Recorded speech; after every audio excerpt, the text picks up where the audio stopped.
Moustapha Ndiaye dit Mara, carreleur de son état et marabout à ses heures perdues, âgé de 31 ans, domicilié à Pikine, accusé de viol sur la personne de Ndeye Sophie Camara, âgée de 18 ans au moment des faits, a fait face au tribunal des flagrants délits ce 25 juin 2013. Les faits remontent au 27 décembre 2012. Selon la victime, son bourreau l'a appelé un jour chez lui pour lui proposer de coucher avec contrainte et l'a piqué une crise d'épilepsie. À son réveil, elle a constaté que Moustapha Diop avait abusé d'elle.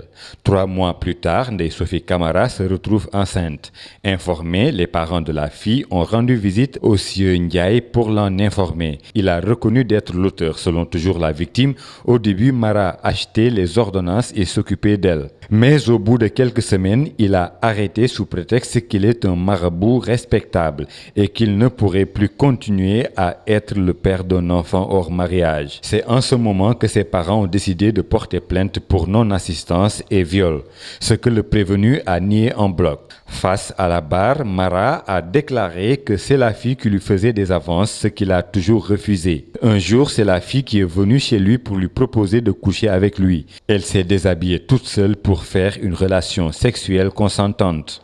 Selon l'avocat de la défense, le témoin n'a jamais parlé de crise de la fille et qu'il y a beaucoup de choses troublantes dans cette affaire, comme le viol qu'elle a subi à 9 ans et que 9 ans après, le même scénario s'est reproduit.